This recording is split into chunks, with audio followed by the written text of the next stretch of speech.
Hey guys, welcome back to the channel. और आज हम लोग बात करेंगे बार्सिलोना के अराउंड जो कुछ न्यूज़ बन रही है। भाई इंटरनेशनल ब्रेक में भी बार्सिलोना फैंस शांत नहीं बैठते।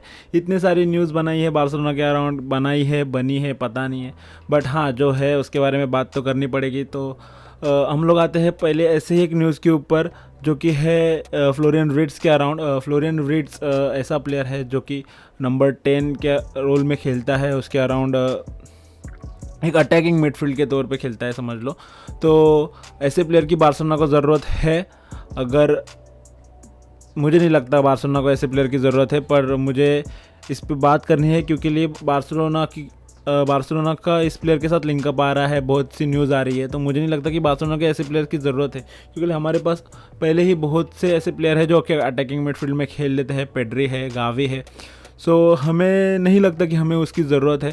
और अगर चाहिए भी तो भी हमारे पास पैसा है क्या उसे ख़रीदने के लिए। हम लोग उसको ख़रीद सकते हैं, हमारे पास मनी है उतना ख़रीदने के लिए। हम प्लेयर रजिस्टर्स नहीं कर पा रहे और हम लोग उसको कैसे ख़रीदेंगे पता नहीं। और हमारे कंपटीशन में कौन उतर है? बायर्न म्यूनिख, जिसको किसी भी तरीके की फ़ंड की ये नहीं रहेगी, कमी नहीं रहेगी कि वो ख़रीदने में जाएंगे तो हमारे साथ कंपटीशन करेंगे। हम कंपटीशन नहीं कर पाएंगे क्योंकि हमारा एक तो पहले ख़रीदने के लगे पड़े हैं, उसके बाद हम लोग रजिस्टर कर पाएंगे नहीं कर पाएंगे, कैसे करेंगे वो उसके बारे में भी कुछ पता नहीं है। सो फ्लोरियन विर्ट्ज़ के बारे में अगर आपको लग रहा है कोई होप है तो मैं बोल रहा हूँ कि कोई होप ही मत रखिए। फ्लोरियन विर्ट्ज़ की साइनिंग नहीं होने वाली है। बारसा फैंस इंटरनेशनल ब्रेक में इतने बोर हो जाते हैं कि वो लोग क्या क्या न्यूज़ निकालते हैं पता नहीं, क्या क्या सोर्स से क्या निकालेंगे पता नहीं। उन्होंने और एक चमकती न्यूज़ निकाली है जिसका नाम है ब्रूनो गमारिश के कॉन्ट्रैक्ट में ऐसा एक क्लाउज है जो कि उसको बार्सिलोना अगर साइन करने आती है तो वो 60 मिलियन में बार्सिलोना उसको साइन कर सकती है। अभी ये कहाँ से निकाला है भाई पता नहीं है।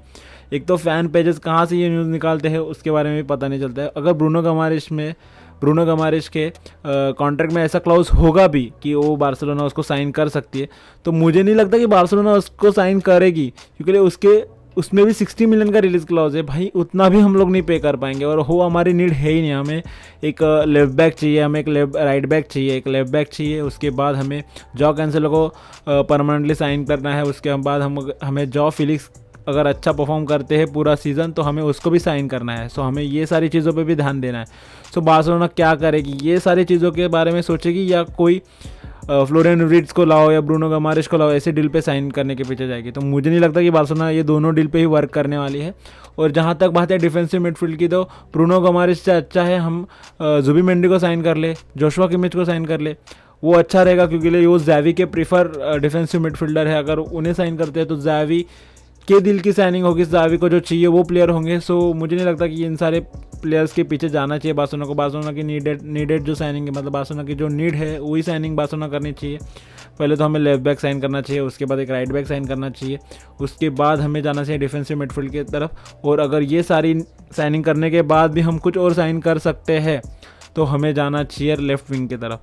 तो इतने सारे लूप होल होने के बाद भी मुझे नहीं लगता कि बार्सिलोना किसी प्लेयर को ऐसे यहाँ वहाँ भटक के किसी को साइन करेगी। सो ये सारी न्यूज़ से आप दूर ही रहिए बार्सा फैंस।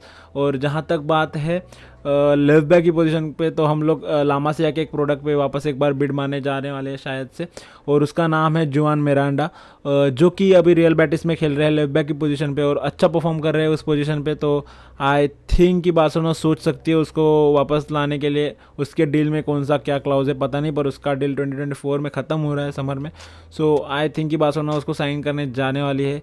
जहाँ तक बात है बार्सिलोना के टीम बिल्डअप की, तो जॉ कैंसेलो और जॉ फिलिक्स के डील में भी एक अच्छी न्यूज़ आई है, जो कि एक न्यूज़ है कि जॉ कैंसेलो को हम लोग 35 मिलियन में परमानेंटली साइन कर सकते हैं सिटी से। और जॉ फिलिक्स के बारे में ऐसा न्यूज़ है कि जॉ फिलिक्स को हम लोग अगर हम लोग ये समर विंडो में जाते हैं उसको साइन करने के लिए तो हमें उनको 80 to 90 मिलियन पे करना पड़ेगा एटलेटिको मैड्रिड को। अगर एटलेटिको मैड्रिड की तरफ से सेकंड एक ऑफर है हमारे लिए कि हम लोग अगर 2025 तक अगर जॉ फिलिक्स को रखते हैं हमारे पास लोन पे, तो हम लोग 2025 में 40 मिलियन में उसको बाय कर सकते हैं। सो मुझे लगता है सेकंड वाला डील बहुत अच्छा है। हम लोग अगर उसे 2025 तक रोक के रख सकते हैं लोन पे तो लोन पे रखो। उसके बाद अगर 40 मिलियन में वो साइन कर सकते हैं उसको तो कर लो। तो दोनों ही चीज़ों में हम लोग अच्छे से साइनिंग कर पाएंगे। और बचिए हमारा जनवरी विंडो के, तो मुझे नहीं लगता जनवरी विंडो में हम किसी को भी साइन करने वाले हैं एनी प्लेयर। मतलब मुझे नहीं लगता कोई प्लेयर आएगा जनवरी विंडो में, एक विक्टर रोके को छोड़ के, क्योंकि उसको हमें समर में ही साइन किया था और हम लोग उसको जनवरी में लाने वाले हैं। सो वो जनवरी में ही आएगा। और जहाँ तक बात है जनवरी में रजिस्ट्रेशन की, तो अभी फ़िलहाल तो कोई स्पेस मुझे दिख नहीं रहा है। एक तो ला लीगा सर पे चढ़ के बैठी है, कहाँ से रजिस्टर करेंगे कुछ पता नहीं है बार्सिलोना सारे अपने प्लेयर्स को। सो इन सारी बातों के बीच में ही और एक बात है, विक्टर रॉके जनवरी में आएंगे, तो इन सारी चीज़ों में अभी क्या होता है जो जनवरी में पता चलेगा। डेको किस तरीके से हम इन प्लेयर को रजिस्टर करते हैं, पर डेको ने ज़ैवी को प्रॉमिस किया है कि वो ज़रूर उसको रजिस्टर कर लेंगे। सो आई थिंक कि ये सारी चीज़ें हो सकती है, हो जाएंगी, आई होप हो जाए।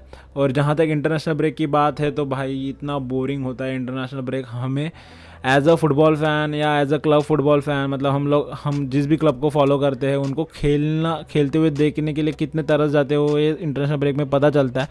भाई 2 हफ्ते होने हैं, एक भी मैच नहीं देखा है मैंने, बार्सिलोना को खेलते हुए नहीं देखा है।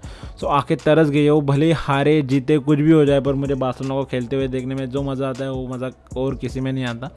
सो ये सैटरडे संडे वापस एक बार मैच डे वीक आने वाले हैं, तो वापस एक बार हम लोग बात करेंगे यही अपने टीमों के ऊपर, प्रीमियर लीग की टीमों के ऊपर। तो वो सारी चीज़ों को वापस एक बार एंजॉय करेंगे। और फाइनली भाई इंटरनेशनल ब्रेक ख़त्म हो गया है। और जहाँ तक बात है नेक्स्ट वीक की, तो नेक्स्ट वीक में हमें एक साथ 3 मैचेस खेलने हैं, उस ऊपर भी हम लोग बात करेंगे। भाई नेक्स्ट वीक से कहर वाला चालू होने वाला है हमारा, जो कि हमें एकदम लगातार फुटबॉल खेलना है, बैक टू बैक मैचेस होंगे और वहाँ पे टेस्ट होगा ज़ैवी का कि ज़ैवी किस तरीके से खिलाते हैं प्लेयर्स को।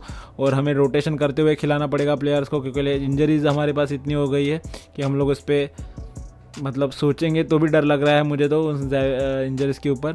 तो देखते हैं अगले एपिसोड में हम लोग इंजरीज़ के ऊपर बात करेंगे, कौन से प्लेयर्स अवेलेबल है उसके ऊपर बात करेंगे। तो मिलते हैं नेक्स्ट वीडियो में, तब तक के लिए tata bye bye and visca Barça.